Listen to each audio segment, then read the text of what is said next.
Assalamualaikum warahmatullahi wabarakatuh. Saudara-saudaraku sebangsa setanah air dimanapun jenengan berada, semoga di tahun 2024 ini jenengan semuanya sehat, selalu diberkati dan selalu dalam bahagia. Dulurku sebangsa setanah air, di awal tahun 2024 ini alam kurang bersahabat dengan petani, atau mungkin petani harus menyesuaikan dengan keadaan alam sekarang, yang mana pergeseran musim yang seharusnya biasanya itu bulan 10 sudah mulai hujan untuk kawasan kami, kali ini sampai bulan 12, bahkan sedangkan petani masih mengikuti alur musim seperti biasanya atau musim yang lama.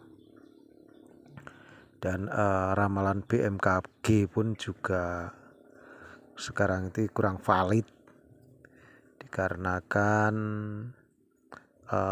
di perkiraan hujan ternyata juga enggak hujan. Dan juga untuk semangat petani yang sering disebut petani milenial generasi Z.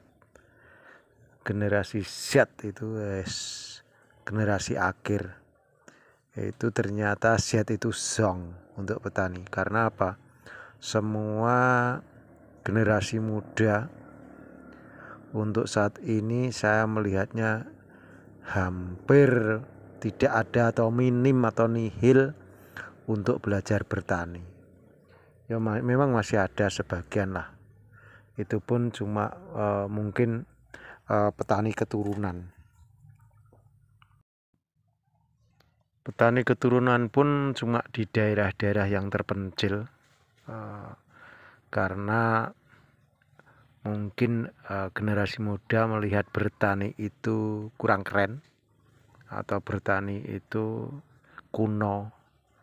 Sebenarnya sekarang ini kan digembar-gemborkan krisis pangan global ataupun krisis pangan nasional. Kalau nasional saya pikir enggak lah, karena Indonesia ini gemah ripah loh Cinawi. Tapi dengan keadaan sekarang ini, hujan yang petani tanam enggak ada hujan, terus proses tanamnya telat, tidak sesuai dengan jadwal, dan juga penyakit-penyakit sekarang ini banyak sekali, terutama yang dibawa benih jenis hibrida, yang mana benih jenis hibrida itu sudah diperlakukan sedemikian rupa dengan kimia. Jadi dengan perlakuan tersebut memang juga disusupi jenis penyakit baru. Wis padha karo corona, covid saurute ngene lho Lur.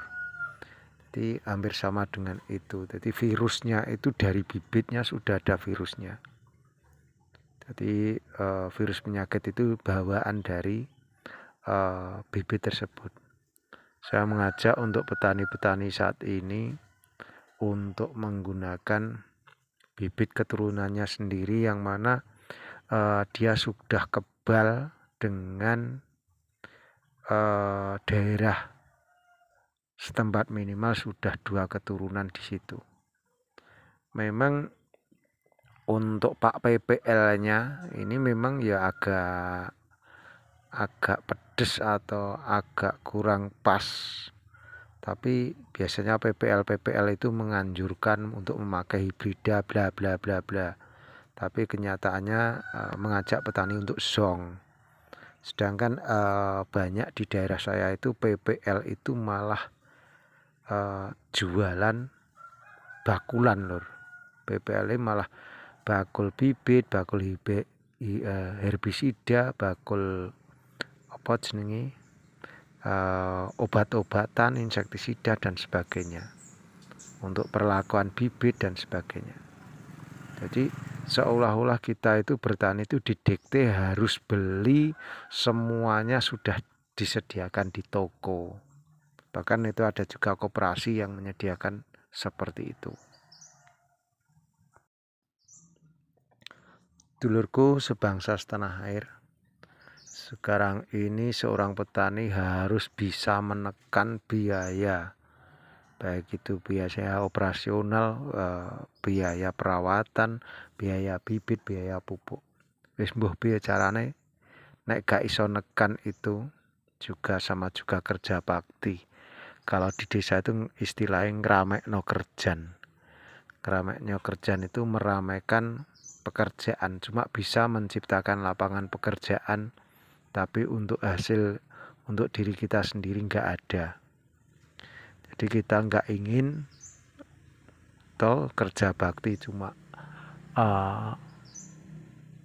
mengeluarkan dana, bahkan bukan ada ya, hampir sebagian besar kalau musim-musim begini banyak yang menggunakan kredit bank, baik itu yang bank konvensional atau bank swasta atau koperasi ataupun bank BUMN. Kalau bulan-bulan begini biasanya yarnen, bayar panen. Nanti ketika panen itu petani itu tinggal biasanya dipotong bayar biaya ceketis oleh ya, cuma nggak seperti yang diharapkan. Beda sekali dengan petani zaman dulu yang cuma dengan kearifan lokal, sing penyakit nrimo disuwuk, ditirakati, terus itu ternyata mereka malah bisa untuk bertahan hidup, bahkan bisa untuk menguliahkan anak-anaknya. Jadi memang